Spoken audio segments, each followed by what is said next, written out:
আর কিছুদিন তো পুজো। গত পুজোয় গ্রামে যাওয়া হয়নি। এবার বস ছুটি দিবে না, কি ঠাকুর জানে। কাল সকালে অফিসে গেলে সব জানা যাবে। এখন ঘুমিয়ে পড়ি। এরপর রনি ঘুমিয়ে পড়লো। হঠাৎ তার মোবাইল ফোনটা বেজে উঠলো। এই সময় আবার কে কল করলো? আরে বাবার নাম্বার। হ্যালো বাবা, কেমন আছো? এই তো বাবা, আছি কোনো রকম। তোকে ছাড়া তেমন ভালো থাকতে পারি বল তুই? আজকে 2 বছর হয়ে গেল তুই গ্রামে আসিস না। বাবা কিভাবে আসবো বলো? তুমি তো জানো আমি যে অফিসে চাকরি করি, এখানে কাজের অনেক চাপ। বস তো দিনে ছুটি দিতে চায় না। তা তো জানি বাবা, কিন্তু তোর মাটাও তোর জন্য অপেক্ষা করছে। আর সামনে তো পুজো আসছে, এবার পুজোটা আমাদের সাথে না হয় কাটা। আমি তো ভাবছি এবার পুজোটা তোমাদের সাথেই করব।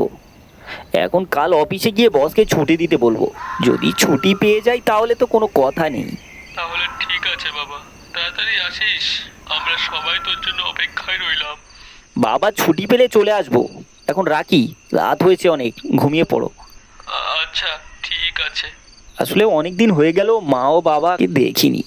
না, এবার বস ছুটি না দিলেও গ্রামে চলে যাব। ওহ, অনেক ঘুম পাচ্ছে, এখন ঘুমিয়ে পড়ি। এরপর রনি ঘুমিয়ে পড়লো। পরের দিন রনি অফিসে চলে গেল। আজকে এতক্ষণ হয়ে গেল, বস অফিসে আসছে না কেন? বস তো এত দেরি করে না, তাহলে কি বস আজকে অফিসে আসবে না? বেশ কিছু সময় পর অফিসে বস এলেন। এই তো বস এসেছে। হ্যাঁ, এখন যাই বসের কাছে। বস, আসতে পারি? আরে রনি, আসো আসো, ভেতরে আসো। তো কাজকর্ম কেমন চলছে? এই তো বস, ভালোই চলছে। ও, ভালো। তো কিছু কি বলবে? তোমাকে দেখে মনে হচ্ছে তুমি কিছু বলবে। হ্যাঁ, মানে হ্যাঁ। আরে এত ইয়ে ইয়ে করছো কেন? কি বলবে বলো। আর তুমি আমাকে ভয় পাচ্ছ কেন? নির্ভয়ে বলো। আসলে বস সামনে পুজো তো, আর 2-3 দিনটা বাকি। আসলে গত 2 বছর ধরে গ্রামের বাড়ি যাওয়া হয়নি। আর আমার মাটা না অসুস্থ। তো বাবা কাল থেকে ফোন করছে, বলছে তাদের সাথে এবার পুজোটা কাটাতে। তাই এবার পুজো যদি আমাকে কয়েকটা দিন ছুটি দেন। ও, এই কথা। হ্যাঁ, ঠিক। আসলে গত 2 বছর যে কাজের চাপ ছিল, তোমাকে পুজোর মধ্যে আমি ছুটিই দিইনি। আসলে আমার কিছু করারও ছিল না, তুমি তো সব জানো। আচ্ছা, তাহলে তুমি এক কাজ করো, এই যে হাতে যে কাজটা চলছে সেটা শেষ করে তুমি চলে যাও। যাও, কিছুদিন গ্রাম থেকে ঘুরেই আসো। বস অনেক অনেক ধন্যবাদ। তাহলে আমি এখন আসি। আর হ্যাঁ, একটু সাবধানে যেও। এরপর রনি খুশিতে নিজের কেবিনে এসে কাজ মনোনিবেশ করলেন। অবশেষে ছুটি পেয়ে গেলাম। কি যে আনন্দ হচ্ছে! এবার পুজোয় অনেক আনন্দ করব। পাড়ায় সবার সাথে নাচবো, খাবো, আর কি কত কি করব। মনে হচ্ছে এখনই চলে যেতে। হঠাৎ করে রনির ফোনটা আবার বেজে উঠলো। হ্যালো বাবা, বস ছুটি দিয়েছে। সত্যি? তাহলে বাবা কখন আসছিস? হ্যাঁ বাবা, সত্যি। এই তো একটা প্রজেক্টের কাজ বাকি আছে, এটা শেষ করে কাল ও পরশু রওনা হব। আর তোমাদের সবার জন্য জামা কাপড় নিয়ে আসবো। রনি, আমার জামা কাপড়ের দরকার নেই, আমি শুধু তোকে একটু চোখের দেখা দেখতে চাই। আরে বাবা, আমাকে তো দেখবে। আর হ্যাঁ, মাকে বলবে আমার সকল প্রিয় খাবার রান্না করতে। আরে, এটা কি আর তুই বলতে? কাল সকালে গিয়ে বাজার থেকে ইলিশ মাছ, দই, বিরিয়ানি, চাউল সব নিয়ে আসবো। আচ্ছা বাবা, ঠিক আছে, এখন রাখি তাহলে। হ্যাঁ, আর আসার সময় সাবধানে আসিস। আচ্ছা বাবা, তুমি কোন টেনশন করো না, আমি সাবধানে চলে আসবো। অতঃপর রনি সবার জন্য জামা কাপড় নিয়ে নিল। এরপর রনি ব্যাগপত্র গুছিয়ে বাস কাউন্টারে চলে গেল। রাত অনেক হয়ে গেল। জামা কাপড় কিনতে কিনতে ব্যাগপত্র গোছাতে গোছাতে অনেক সময় হয়ে গেল। না, যাই কাউন্টারে দাদাকে গিয়ে জিজ্ঞেস করি কয়টায় বাজে বাস ছাড়বে। এই যে দাদা, কৃষ্ণপুর গ্রামের বাস কটায় ছাড়বে? এই তো আর 10 মিনিট পর ছেড়ে দিবে। আপনি বুঝি কৃষ্ণপুর যাবেন? জি দাদা, হ্যাঁ হ্যাঁ, কৃষ্ণপুর যাব। এই তো সামনে যে লাল বাসটা দেখছেন না, এই বাসে গিয়ে উঠে বসুন। বাস আর কিছুক্ষণ মধ্যেই ছেড়ে দিবে। আচ্ছা ঠিক আছে দাদা। এরপর রনি বাসে গিয়ে উঠে বসলো। বাসে রনি ছাড়া কোনো লোকজন নেই। বাসে তো আমি ছাড়া আর কোনো লোকজনকে দেখতে পাচ্ছি না। আচ্ছা দেখি কিছুক্ষণ পর বাস ড্রাইভার, বাসের হেল্পার এবং কিছু লোক বাসে উঠে বসলো। যাহ বাবা, অবশেষে বাসটা ছাড়লো। এবার শুধু গ্রামে যাওয়ার পালা। বাস নিজের আপন গতিতে চলতে লাগলো।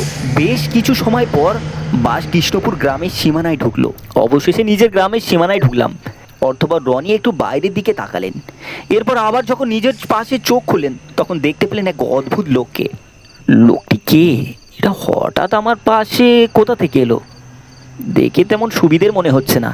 আরে কি ভাই, এমন করে তাকিয়ে আছেন কেন? না, মানে আমার পাশে তো আপনি ছিলেন না। আপনি কোথা থেকে এলেন? কি বলেন? আমি তো এখন বসে আছি। কি ভাই, মজা করেন নাকি? আরে মজা করবো কেন? তো ভাই কোথায় যাবেন? কোথায় আর? কৃষ্ণপুর গ্রাম। আরে আমিও তো ওই গ্রামে যাব, তাহলে দুজন একসাথে যাওয়া যাবে। হ্যাঁ হ্যাঁ। লোকটি মনে হয় পাগল। আমার আর কথা বাড়িয়ে লাভ নেই।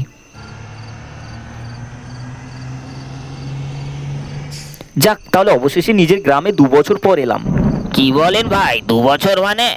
আসলে শহরের নানা কাজের ব্যস্ততায় আর 2 বছর ধরে গ্রামে আসা হয়নি। তাই এবার বসকে বুঝিয়ে সুঝিয়ে গ্রামে এলাম। এবার দুর্গাপুজোটা সবার সাথে মজায় কাটাবো। ভালো ভালো, রাত তো অনেক হলো, চলুন তাড়াতাড়ি পা চালাই। আকাশের অবস্থা দেখছি তেমন ভালো না, যখন তখন বৃষ্টি আসতে পারে। এরপর দুজনে হাঁটতে শুরু করলো। হঠাৎ করে লোকটি রনিকে বলতে লাগলো, দাদা, সামনে কিছু দূর গেলে একটা শ্মশান ঘাট পড়বে, সেখান দিয়ে আমাদের একটু সাবধানে যেতে হবে। হ্যাঁ কেন? ওই জায়গায় এমন কি আছে? হ্যাঁ হ্যাঁ, ওই জায়গায় এক রাক্ষস থাকে। সে প্রত্যেক দুর্গাপুজোর ওই জায়গায় আশ্রয় নেয়, আর রাতে যদি কোনো মানুষ ওই জায়গা দিয়ে যায় তার ঘাড় মটকে দেয়। হ্যাঁ। কি কি কি বলছেন আপনি? রাক্ষস? ওরে বাবা! ভয় পাবে না, আমি আছি তো, চলুন পা চালিয়ে যাই। এরপর রনি ও লোকটি হাঁটতে হাঁটতে ওই শ্মশান গাছের তাল গাছের নিকটে পৌঁছালো। ওই জায়গায় যখন পৌঁছালো, আকাশে প্রচন্ড রকম চমকাতে লাগলো, বাতাস বইতে লাগলো। দাদা আপনি হাঁটেন, আমি একটু প্রাকৃতিক ডাকে সাড়া দিয়ে আসি। একটু তাড়াতাড়ি আসবেন, আমার অনেক ভয় লাগছে। ঠাকুর রক্ষা করো। অর্থবল লোকটাও কিছু দূর গিয়ে এক বিশাল আকৃতির রাক্ষসের আকারে পরিণত হলো। রানী, আজ তুই আমার এই পুজোর খাবার হবি। এই পুজো তোর রক্তকে আমি শুরু করব। কে কে? ওরে বাবা, রাক্ষস! আমাকে মেরো না, আমার জন্য আমার মা বাবা অপেক্ষা করছে। আমিও তো তোর অপেক্ষা করছিলাম। আজ তোর রক্তকে আমি পুজো শুরু করবো। না, এমন করো না, না! অর্থবর রাক্ষস রনিকে মেরে ফেললো। রনির ফোনটা বাজতে লাগলো। কলটা ছিল তার বাবার। তার বাবা তার অপেক্ষায় বসে আছে, কিন্তু রনি সে চিরতরে পৃথিবী থেকে বিদায় নিয়েছে। তা তো তার বাবা মা পরিবারও জানে না।